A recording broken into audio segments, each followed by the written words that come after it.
Assalamu alaikum everyone. This is right now we are at Khanpur Dam. You can see the location.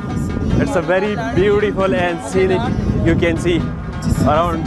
Please अगर आप कैमरा घुमा सकते हैं तो इनको दिखाएं कि इंतहाई ज़बरदस्त लोकेशन है, टूरिस्ट स्पॉट है और पाकिस्तान में ऐसे कई मकामात हैं, लेकिन तरजीह देने की बात होती है। अगर हम ऐसे मकामात को तरजीह देंगे तो काफ़ी इनकम जनरेट हो सकती है। हम एक एक्सपोजर विज़िट में है, इधर आए हैं और ये यकीन जानिए कि मेरा चूँकि पहला विज़िट है और अक्सर साथियों का पहला ही विज़िट है, तो मैं इसके बारे में मतलब मैं स्पीचलेस हूँ, कुछ कह नहीं सकता कि कितनी खूबसूरत ये लोकेशन है, कितना खूबसूरत ये इलाका है, कितना प्यारा हमारा ये पाकिस्तान है। आप को जैसे दिखा रहे हैं कि कितना साफ़ पानी है, ये इंतहाई खूबसूरत डैम है। मैं रिकमेंड करता हूँ ये वीडियो हम इसलिए बना रहे हैं कि ताकि आप सबको पता चल जाए कि ये जगह उन लोगों को जिन्होंने देखा नहीं है, हम चाहते हैं कि वो लोग इधर आ जाए, एंजॉय करें और ये इंतहाई आपको सुकून मिलेगा। यहाँ आके बंदे को एक खुशी और एक फीलिंग्स होती है जो कि एक्सप्रेशन में आते हैं लेकिन बयान नहीं कर सकते, और आप फील कर सकते हैं इधर आके।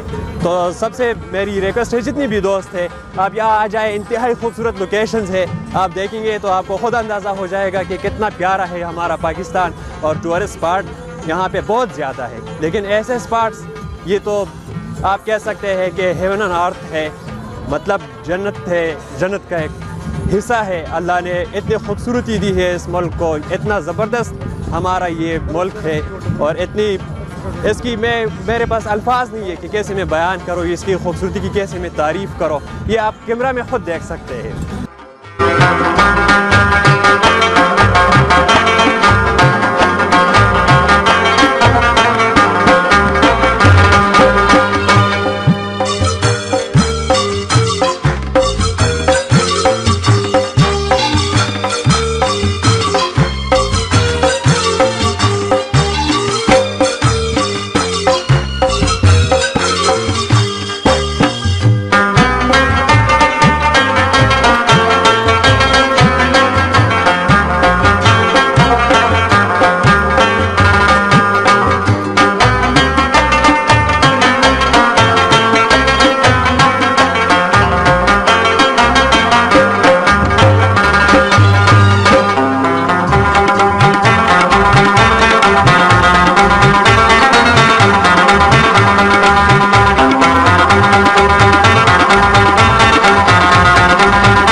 बहुत अच्छा एक्सपीरियंस है। हम बड़ग्राम से मानसेरा है, फिर मरी गए, इस्लामाबाद गए और खानपुर डैम देखने गए। बहुत अच्छा एक्सपीरियंस था और इससे हमें बहुत कुछ सीखने को मिला। अच्छी वो मिलती है, मतलब वो अच्छे एस्पेक्ट होते हैं इसके, स्टूडेंट बहुत कुछ सीखते हैं और ये होना चाहिए। मैं इस पर हुकूमत को दाद देता हूँ कि इस तरह ट्रिप मुनक़िद करे।